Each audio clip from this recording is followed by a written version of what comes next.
All right, we are continuing working on understanding equations. So let's look at this one example here. Sophia pays a $19 membership fee from an online music store.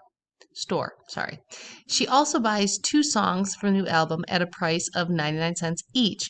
What is the total cost? So she has to pay her membership fee of $19.99. Plus she's paying for 2 songs that cost 99 cents each. So I'm going to go 2 times 99. And if you just type all that into a calculator, 19.99 plus 2 times, again, I'm using parentheses for times, you would get $21.97.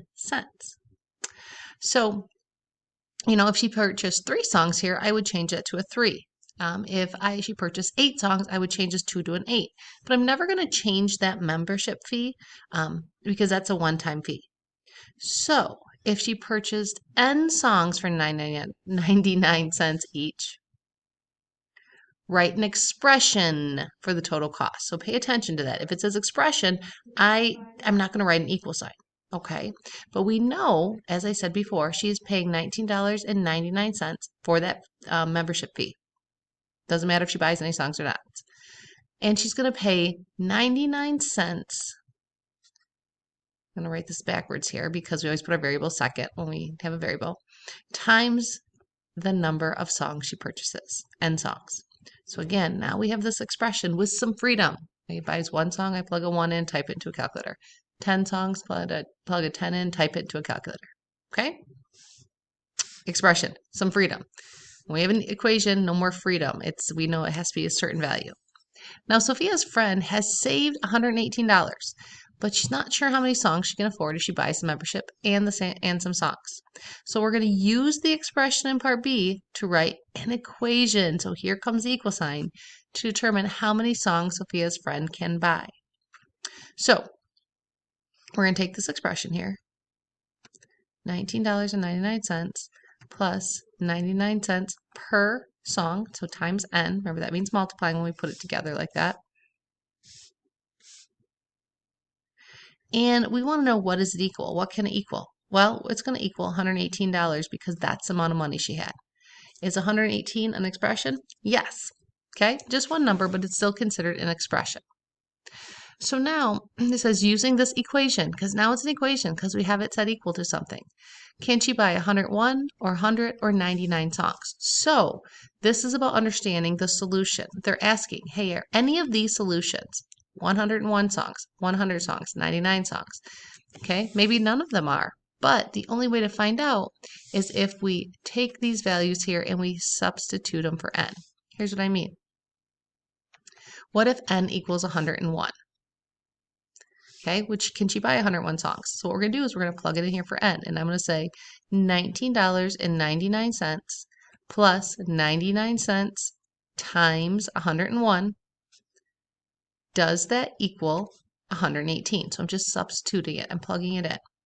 Now, if you grab a calculator, like I've done, and I type all that in, 19.99 plus 0.99 times 101.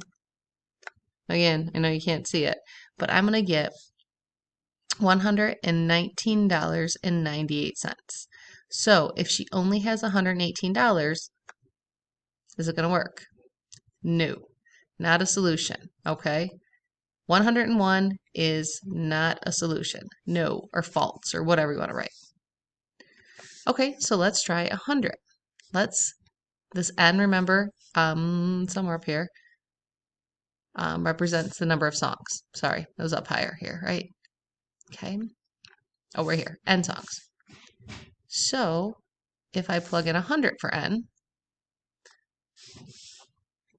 all right, so same equation, $19.99 plus 99 cents times 100. Does that equal, I'm going to run out of room here, 118? So I type all of that into a calculator, which I've already done, and I'll tell you that equals $118.99, which, guess what? Doesn't equal $118. So is 100 songs a solution to this equation? No. All right, so we kind of think 99 is going to work, but let's test it to be sure. Okay, so we take $19.99, I'm going to squeeze it in here, plus 99 cents times 99. Ooh, that's a lot of nines. Does that equal 118?